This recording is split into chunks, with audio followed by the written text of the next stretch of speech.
Capítulo 2. O pequeno Benjamim.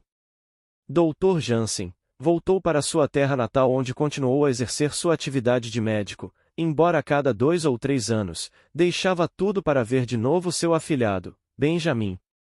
Sua chegada era regada pela alegria e mimos infindáveis, a partida por suas lamúrias e tristezas indizíveis. Trazia de lá da capital de seu país presentes e bugigangas que agradavam a todos. Para Sara, panos de prato, toalhas, perfumes. Para seu Augusto, facas, canivetes, cintos e apetrechos para fazer barba, loção, lâminas. Para Benjamim vinham muito mais coisas. Brinquedos, bolas, bonecos, balas, doces e o que ele mais gostava. Álbuns de figurinhas. Possuía uma coleção admirável deles, de esportes, de dinossauros, de desenhos, de animais da selva, e tantos outros, além de alguns livros que aos poucos foram se amontoando no quarto de Benjamim. Passava ali de 2 a 3 meses, e partia levando saudades, experiências, e suas incontáveis quantidades de espécimes botânicas e silvestres. Sua paixão pela biologia nunca esmaeceu, embora uma outra havia nascido em seu coração desde que visitará pela primeira vez aquela gente. Benjamim cresceu saudável, lindo e esperto. Aprendeu a andar e falar muito cedo e comprometer-se com algumas atividades do sítio mesmo ainda em tenra idade. Aos 10 anos era ele quem apartava o gado para que fossem ordenhados no outro dia. Gostava de alimentar as vacas, os cavalos, os carneiros, as galinhas, os porcos e os animais de estimação como os cachorros, os gatos, e o casal de periquitos que ganhará do avô. Nunca ouvia-se dele um murmúrio, uma queixa, uma lamentação. Sempre prestativo, alegre e carinhoso. Além dos afazeres rurais, ainda ajudava a mãe com a louça do almoço e do jantar, varria o interior do casebre, arrumava as camas, buscava água no poço e estendia as roupas no varal, enquanto cantava uma melodia holandesa que Dr. Jansen ensinara. À tarde gostava de sentar na pequenina ponte que atravessava o riacho, balançando suas pernas dentro d'água. Horas incontáveis ficava ali, vendo os pequeninos peixes mordiscarem seus dedos, enquanto na floresta ao lado, algum pássaro canouro entoava alegre e estridente melodia. Quando se cansava dos lavapés procurava aconchego na casa da árvore, obra de carpintaria e inclinação de seu padrinho, Dr. Jansen. Dizia ele: "Quando quiser vir aqui, venha, mas não quando quiser, venha também."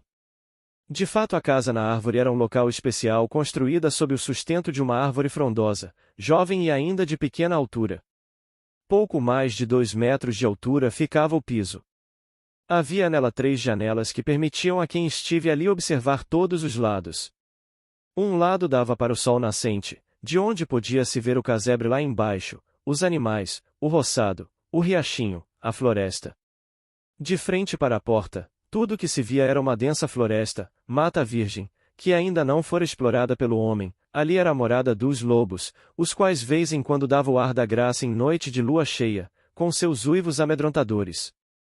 Era por sinal uma experiência única estar ali à noite ouvindo aqueles lobos entoarem tão sinistra melodia, não fosse a coragem e o entusiasmo com que Benjamim se permitia experimentar tal experiência, principalmente quando acompanhado por sua prima, Isabelle.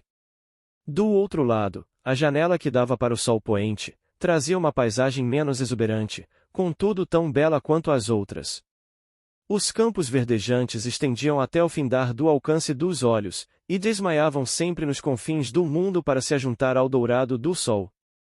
Ao sul o que se via era uma longa estrada de terras que se perdia longe serpenteando-se entre as serras e a plantação de seringueiras. Sempre que esperavam por alguém poderia-se ficar ali, que certamente suas silhuetas ainda indecifráveis seriam observadas a quilômetros.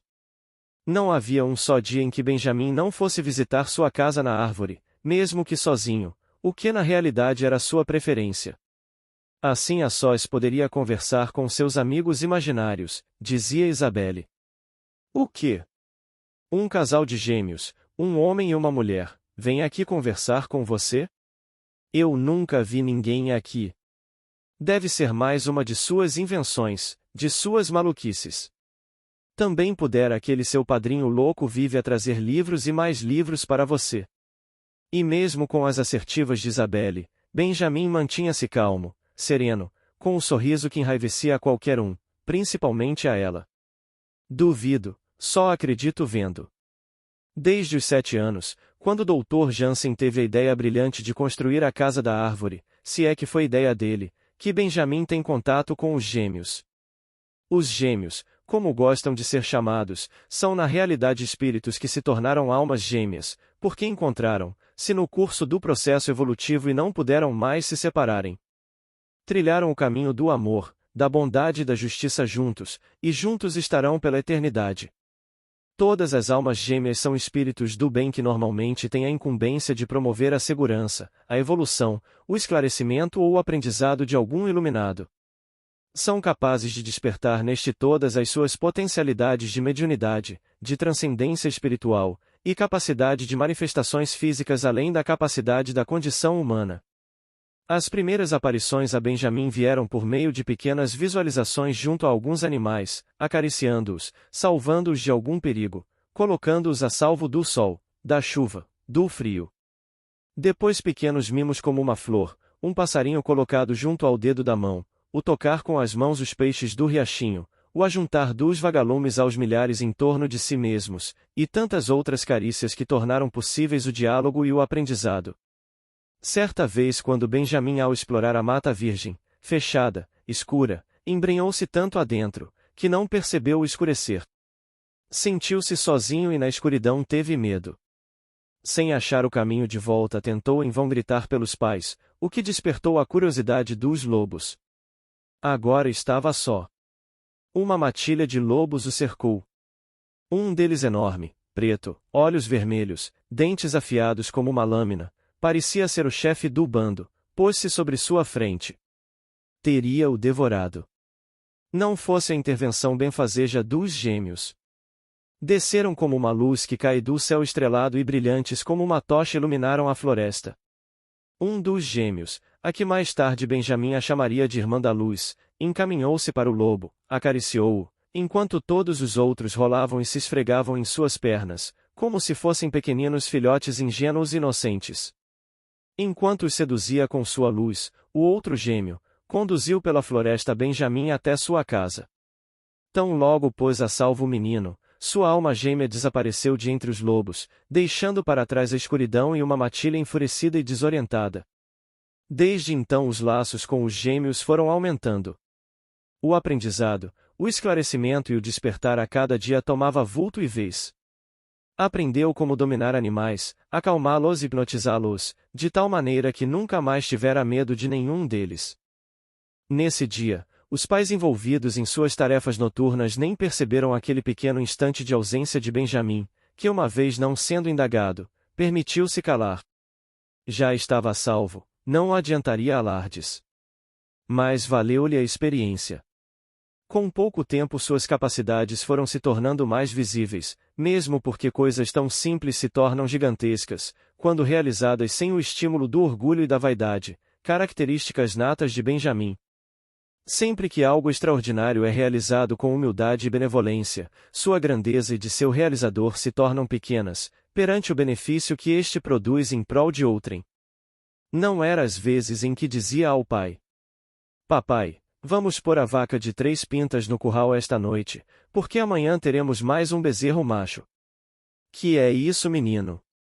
Não tá nem na época, falta mais de semana. E como sabe que é bezerro macho? Deixa de doidice. Mas posso buscá-la no pasto e deixá-la ali no curral? É seguro para ela e pro bezerrinho. Tem muitos lobos por aí. Isso é verdade, disse seu Augusto. Em todo caso, faça do seu jeito, acrescentou. E saiu resmungando alguma tontice. No outro dia cedo, quando seu Augusto vai dar de comer para os porcos, lá está a vaca de 3 pintas com seu bezerro macho, sãos e salvos. Esse Benjamin. E os feitos foram se acumulando. Sempre que algum filhote de vaca, porca, de ovelhas, de cavalos e até de galinhas estavam para nascer, Benjamin tomava a frente e achava um jeito de avisar o pai. Vai chover à noite. Melhor tirar o casal de perus do relento com seus peruzinhos. Esses não suportam chuvas, morrem todos. Encontrar os ninhos das galinhas de Angola era a coisa mais fácil para ele. A mãe coitada passava horas em meio aos matos vizinhos procurando por eles. Perdia tardes inteiras vigiando as tais galinhas de Angola na tentativa de que alguma delas denunciasse o ninho. Em vão. Essas galinhas chocam todas em um único ninho, por isso é preciso tanto cuidado. Se algum animal selvagem encontrar com todos os ovos de uma vez só. Depois de tantas tentativas, por fim Dona Sara se rendia aos dotes do filho Benjamim. Ah, não a achei. Estou há semanas procurando o ninho e não achei nada. Vá você, que conversa com os bichos, buscar os ovos. E lá vinha poucos minutos depois Benjamim, todo garboso e altivo com o cesto cheio de ovos, e uma fila de galinhas de Angola em cortejo, deixava-os em cima da mesa e saía com um sorriso que não cabia em seu rosto. Benjamim não comia os ovos, aliás não comia carne nenhuma. Desde pequeno, quando tentaram enfiar-lhe um pedaço de tatu em sua boca, perceberam sua recusa pela carne. Se moessem a carne, qualquer que fosse, Benjamim passava mal, vomitava as tripas. A única carne de animal que comia era a de peixe. Não qualquer peixe. Precisava ser aquele peixe que os ribeirinhos põem para secar ao sol quente com muito sal, uma espécie de charque. A façanha da descoberta foi creditada a seu avô, pai de seu Augusto. Nhô Galdino. De certa vez mastigava um pedaço desse esperto de Benjamim, quando levou à sua boca uma porção do tal charque. Dona Sara quase teve um ataque de pânico ao ver o pequeno Benjamim mastigando com gosto o bocado presente do avô. Cospe, cospe! Gritava Dona Sara, com os dedos na garganta do menino. Debalde. O alimento já reinava entre os sucos gástricos do pequenino intestino. Como nada acontecerá naquele dia, seu Augusto, sob a influência do velho pai, fora liberando aos pouquinhos pequeninas porções do peixe seco, até que puderam comprovar por definitivo que não faria mais mal. Mas era apenas a carne de peixe ressequida e salgada, qualquer outra carne, mesmo que levada ao sol e ao sal, continuavam produzindo as náuseas em Benjamim. Benjamim não pescava jamais e nem permitia que o pai ou o avô o usassem para tirar proveito da sua condição de atrair qualquer peixe para a beira do rio. Era maravilhoso vê-lo tocar na água, acariciando-a levemente, e notar os grandes peixes se aproximarem. Seu Augusto também compreendia que jamais poderiam utilizar tamanha e maravilhosa magia para beneficiarem-se. E era assim com todos os animais. Benjamim se empoleirava em qualquer vaca, cavalo, touro, carneiro, porco. Tinha um dom de tocar os animais, de aproximar-se deles sem causar-lhes espanto e medo. Não se permitia praticar qualquer ato de maldade e violência contra qualquer ser. Mesmo os pequeninos insetos, por mais assustadores e aterrorizadores que fosse, tinham por ele um tratamento especial. Mandara o avô construir um caixote de madeiras com diversos compartimentos, onde eram aprisionadas as aranhas caranguejeiras, os escorpiões, as lacrais, as baratas e toda sorte de animal que pudesse provocar ferimentos, envenenamento ou transmitissem qualquer espécie de doença.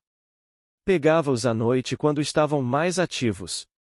O pai, como uma lamparina, o conduzia pela casa, pelo quarto. Benjamim os encontrava. Poderiam estar onde estivessem. Ele os vê como uma visão de infravermelho, não pelo calor que emitem, mas pela energia vital que os recobre. Aqui atrás tem um escorpião. Ali um rato. Aqui, um percevejo. E ia retirando-os com as mãos, um a um os insetos, passivo, calmo e indolente os colocava na pequena arca onde permaneciam inertes e inofensivos. No outro dia iam a uma certa distância, que achavam segura, e liberavam os prisioneiros, sem ofendê-los. Rãs, sapos, lagartixas também eram transferidos para outras localidades, pois na natureza existe um equilíbrio natural das coisas, quando falta um ou outro também falta, ou reproduz-se demais. É lógico que isso era apenas no âmbito da casa, do curral, paiol, celeiro, e das vizinhanças, a fim de manter todos seguros. Cobras eram raras serem vistas naquelas paragens, mas quando avistadas logo Benjamim era chamado. Pegava-as com as mãos dentro de um saco de arroz e as conduzia até muito além, onde eram soltas. Contudo, se algum animal ou alguém fosse picado por uma serpente, logo o remédio chegava. Tinha anotado em um caderno de capa dura e dourada que ganhará de Dr. Jansen uma infinidade de nomes de plantas e ervas medicinais, bem como sua aplicabilidade e preparo. Veneno de cobra coral. Tal erva. Veneno de cobra cascavel. Tal erva. Veneno de escorpião amarelo. Tal planta. Tinha anotado ali dezenas de fórmulas, receituários, os quais até mesmo a mãe utilizava quando um amigo, vizinho, parente ou gente lá do povoado aparecia pedindo por socorro. Benjamin passava horas em meio às matas pesquisando e catalogando as espécies que tratavam e curavam as enfermidades. Chá disso, chá daquilo, uma compressa aqui, outra compressa ali.